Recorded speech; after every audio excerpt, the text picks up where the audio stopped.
Kembang Asmara Sebelum Aku Terlupa, karya Abizar Zufa Purwarsa, nomor absen 1, kelas 11I. Warna merah itu kayaknya cantik deh, anak itu bertanya. Buat apa toh kok pengen minta anting segala? Wanita berkepala 2 bertanya sambil mengancingkan baju putih terduduk di atas ranjang. Aku cuma bikin tampil cantik, katanya, centil sambil memainkan rambut yang telah diikat. Iya, nanti aku beliin. Tapi makan dulu ya, aku tinggal dulu ya ke warung depan. Jangan keluyuran, susah nyarinya. Wanita itu mencium tangan anak itu sambil mencengkeram-keram di perutnya.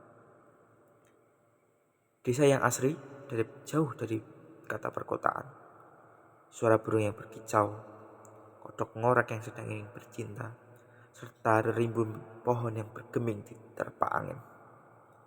Tenggelamnya matahari dari ufuk barat, mendung yang terkandung tidak mengacuhkan suasananya. Anak itu menikmati dengan tenang dan menghanyutkan sambil memakan tengkleng yang biasanya selalu didulang oleh orang lain. Ramai ia mengunyah, kemudian dia membeku. Suasana yang tenang telah terusik. Dalam samar-samar terdengar suara tembang dari arah kuping kanan.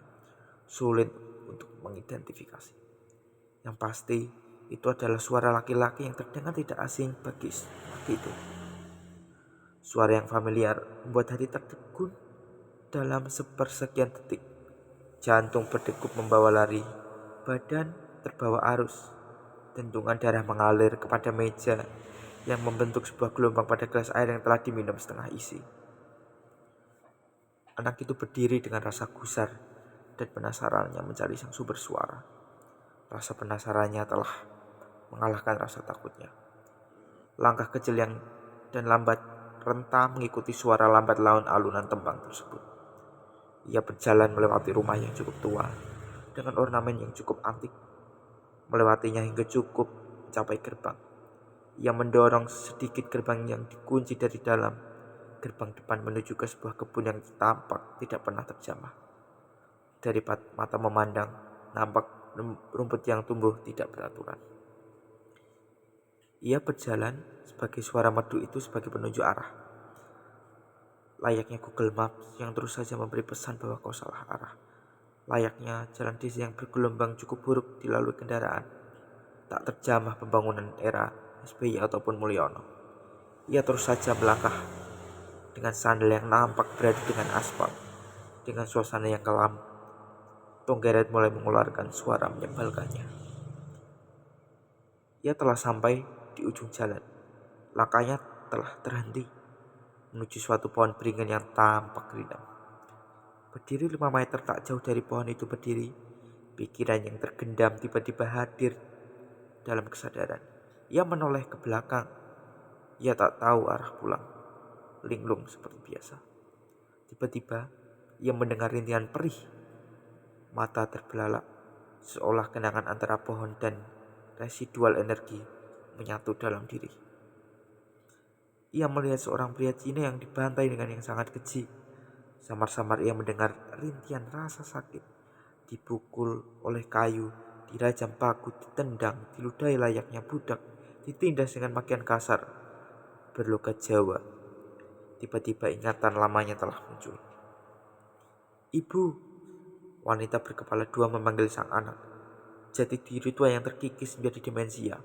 Anak itu memeluk dari belakang. Ayo bu, kita pulang. Suara yang tersengguk-sengguk menahan tangis. Rintihan penyiksaan yang ia dengar semakin lama semakin berkeliling di kuping kanan dan kiri.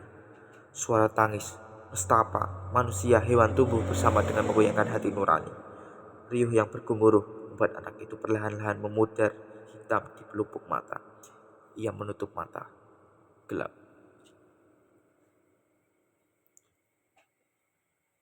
Uma, ayo cepat, kita tidak punya banyak waktu.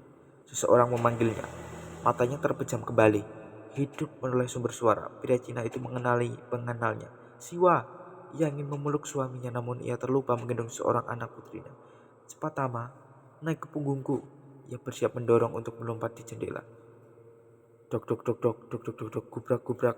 Suara pintu yang nampak dipukul membobol dengan linggis. Uma segera melompat melewati jendela. Ayo Siwa, terima tanganku. Uma berusaha menarik Siwa bersama dirinya. Siwa merasa lega, pujian hatinya telah terasa aman. Ia lalu menemui kegaduhan yang membawa rumahnya. Tidak. Uma berusaha masih meraih tangan Siwa. Siwa diseret menuju tanah lapang. Pohon rindang itu menjadi saksi. Uma berlari sambil menggendong buah hati.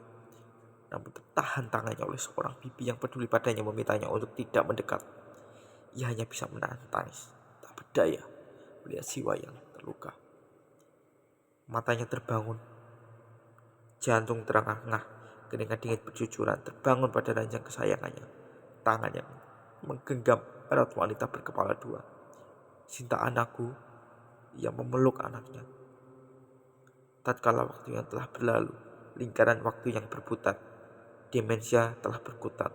Walau nyala hari ini akan kulupakan, aku berubah menjadi sosok anak kecil lagi. Maafkanlah diriku. Siwa, ia selalu menitipkan lagu ini untukmu. Dinyanyikan sebagai pengantar rindu. Jauh perjalanan mencari intan pujaan. Aduhai, gimana puan? Mengapa pergi tanpa pamitan? Lembah kuturuni, bukit nanti kudaki. Aduhai, tak kunjung jumpa. Mengapa hilang, tak tentu rimba. Laut, bebaskanku padanya. Bintang, tunjukkan arah. Oh angin, bisikanlah, mana dia? Hati cemas bimbang, harapan timbul tenggelam. Aduhai, permata hati, mungkinkah kelak berjumpa lagi? Oh angin, bisikanlah, di mana dia? Hati cemas bimbang, harapan timbul tenggelam. Aduhai, permata hati, mungkinkah kelak bersua lagi? Nyanyikanlah lagu ini setiap saat agar tubuh tuaku tetap berseri. Walau raga selalu letih, memori yang telah memutih, kenangan ingin selalu abadi, kembang asmaraku yang telah terlupa.